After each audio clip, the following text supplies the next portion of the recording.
Thank you very much. Good afternoon. I'll do these in French and English, so give you more time for questions in the room and online.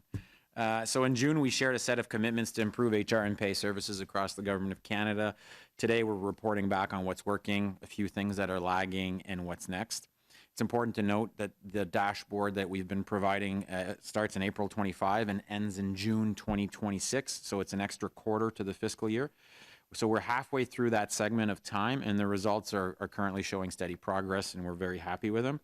So it's easier to start with what's going well, so let's start there. Nous avons fait de réels progrès sur la réduction de l'arriéré. 43% des 102 000 cas généraux de l'arriéré ont été traités. Plus de 55% des 19 000 cas prioritaires d'avant-garde du ministère des Services partagés Canada ont été traités. Si la tendance se maintient, on espère être sous les 100 000 cas d'arriérés d'ici le mois de juin 2026. Important de noter qu'on ne contrôle pas toutes les conditions, mais ceci est notre objectif. We're also making a lot of progress with Dayforce configuration. We're halfway done configuring Dayforce. And we are also at a point where we've integrated data for our pilot departments of public services, Shared Services Canada, and Public Services and Procurement Canada. So the success ratio for the data integration for the pilots is 96%, which is a huge step up from what we've done in the past. If you'll recall, with our previous Phoenix system, we did no data integration or data testing. The data readiness is what's going to enable parallel testing and ensure that Dayforce works from day one. And we're making sure that we also avoid Phoenix failures of the past.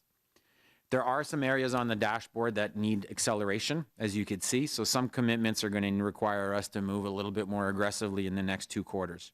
So for example, on AI, only 6% of our 160,000 cases have been processed using the new tools so far. Unfortunately, we missed our reporting period, our own reporting period, by a week. So if I were doing this a week later, I'd be telling you that our AI program has delivered an additional 5 case types for a total of an additional 55,000 cases annually. And that by December, we're reporting green on additional case types that'll bring us closer to 135,000 cases being processed automatically. So we'll be at about 135 of the 160,000 cases that we promised. Nous travaillons également avec les ministères pour examiner et adopter des processus de ressources humaines et de paye standardisés. En septembre, on a 3 ministères qui ont terminé leur examen et depuis la semaine passée, le nombre est rendu à 10, ce qui n'est pas nécessairement reflété dans le rapport trimestriel. Il est important de noter qu'on a 189 processus de ressources humaines qui ont été standardisés depuis le début du projet. HR standardization work is paramount. If you recall, this was another major failure point of the previous system when launching Phoenix, and we're gradually decomplexifying our HR environment.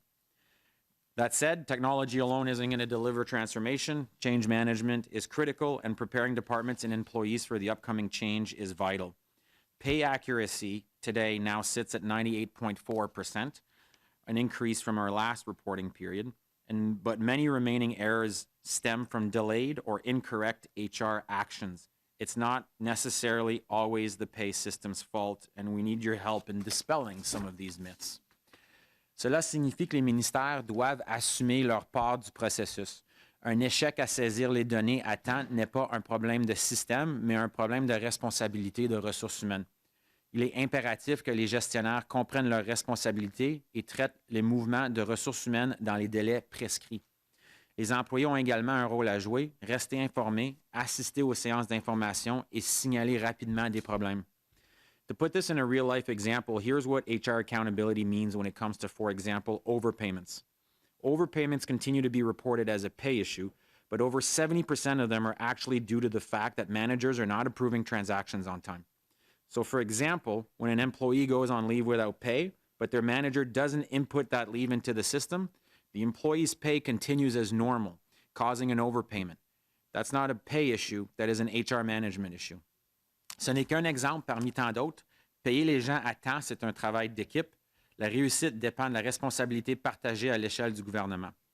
La préparation de la part des ministères, la mobilisation et le leadership détermineront notre réussite collective. À cette fin, on va lancer un tableau de bord de préparation ministérielle au début de la nouvelle année. Ce tableau de bord vous sera partagé en janvier. Il donnera un aperçu clair et transparent de la situation de chaque ministère et de ce qu'il reste à faire pour la mise en œuvre de Dayforce. So we'll continue to track progress and share lessons learned from our 3 Vanguard departments. These insights will help refine the onboarding process for the rest of the Government of Canada. And as we move towards June of 2026, we'll obviously keep the focus on transparency, collaborations, and outcomes. Net, we are on track to deliver on our commitments, and we will be ready to launch parallel payroll testing as of June 2026. Our Vanguard departments have worked diligently to get their data ready, and the Dayforce system will begin to be onboarded for those first 3 departments as of late May 2026. Donc, il y a beaucoup de progrès qui est fait, et puis on a beaucoup de temps pour vos questions, donc merci beaucoup d'être ici aujourd'hui. Thank pour les you. 2 personnes en personne. We'll start in the room.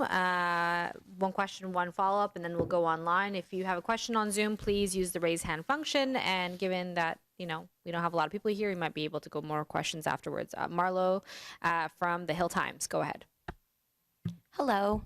I would like to get a better idea of how widespread these issues are with HR management resulting in payroll issues. Do you have payment issues? Can you give me an idea of how big that issue is? Yeah, we are now, so the short answer is we're going through all of the data right now to continue identifying the pain points. The example I gave you on overpayments is our most mature analysis that we've done, but another example I could give you is on transfers. Often people not getting paid, either their new increment when they transfer departments is labeled as a pay issue, but sometimes the outgoing department doesn't process the transaction or the incoming department doesn't process the transaction and it stays lingering for a year, sometimes months, sometimes years. That is an HR input that has nothing to do with pay. So we end up getting it a year later and then it's labeled a pay issue. It's not a pay issue, it's that the transfer between the departments weren't done. By the time we come back in January, we're gonna have a full breakdown of the 1.6 million transactions that hit the pay center, and we'll be able to tell you the exact source of where each of these issues is coming from. And that's pretty imperative for us because as of January, we're gonna start sending transactions back to departments and not managed centrally by the pay center. So overpayments is one of those examples of transactions that we will send back to departments so that we can keep our compensation advisors focused on pay issues and let departments manage HR management issues. So we're kind of putting the accountability back where it belongs. So just to clarify, it's a human HR error in these departments. Often, yes. And this is just to be clear, not to say that the system is perfect, not to say that the compensation advisors don't do mistakes, but when we know them, we could catch them and correct them fairly quickly. We're at 98.4% payment accuracy, so we feel very good about that. We now need to find a way to manage intake into the pay center and into the older system that we have to make sure that we can manage that flow better. And a lot of that has to do with departmental accountability. And my second question is about Ava, the chatbot. Why is processing in that area, behind schedule? Yeah, behind schedule by a week, which means I had to report that it was behind schedule, but we had to make a pivot about 6 months ago from trying to manage intake or backlog with artificial intelligence and automation and move to intake. We really have to stop the bleeding of what comes to the departments. And so by doing that pivot, it delayed us by a month or so. And we've been able to make up most of that time. We were short a week for this reporting cycle because we had about, 18,000 cases or so being managed with Ava now.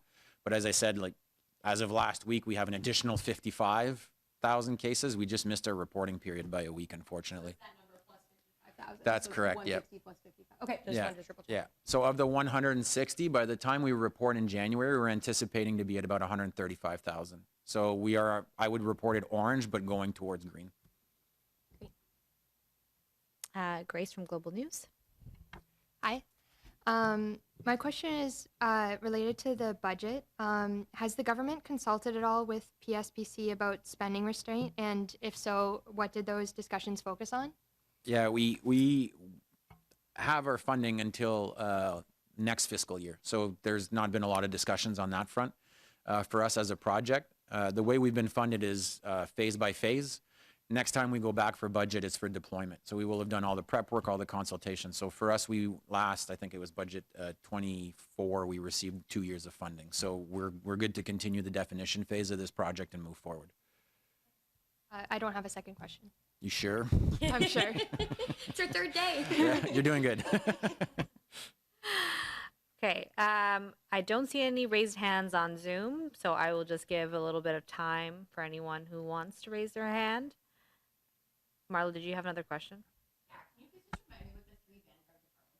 Absolutely. Correct. Canadian Nuclear Safety Commission, Shared Services Canada, and PSPC.